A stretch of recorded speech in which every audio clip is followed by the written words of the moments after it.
Friends मुझे आपको देखा जाऊँगी माछ तरकारी बड़ माछ तरकारी।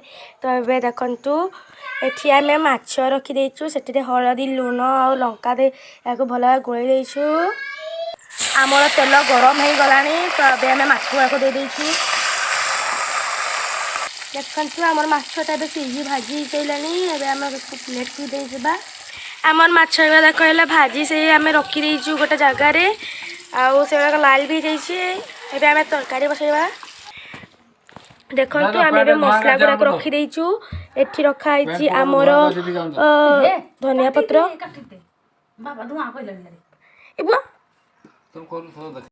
आम रखीचु धनिया पाउडर एठी पुस्ता एठी लुण एठी लंका पाउडर एठी हूँ आमर मीट मसला एठी जीरा पाउडर या टमाटो पेस्ट किछि हलदी आउ मेथी पत्र लंका पाउडर मगज आउ एगुड़ाक अदा रसुण पियाज पेस्ट दालचीनी आउ तेजपत्र आउ कंचा पियाज आउ टमाटो पेस्ट। आम एठी तेल गरम कर देछु। एबे किछि दालचीनी आउ तेजपत्र दे देबा। आम कंचा पियाज गुड़ाक दे देबा। एबे आमे जो पेस्ट रखी अदा रसुण पियाज से गुड़ाक दे देबा। भल मिक्स कर देबा। किछि हलदी दे देबा।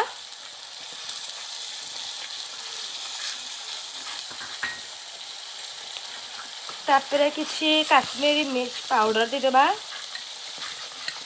कलर पाई। तापरे आमे किछि लंका पाउडर दे देबा।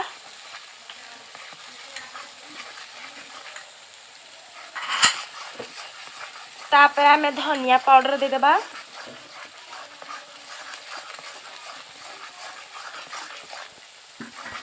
तापर आमे जीरा पाउडर दे देबा।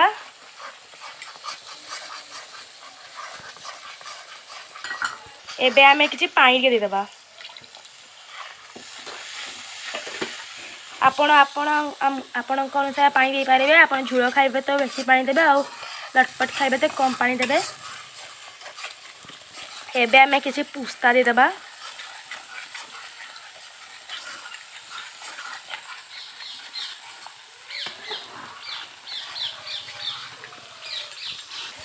एबे आमे मगज देबा।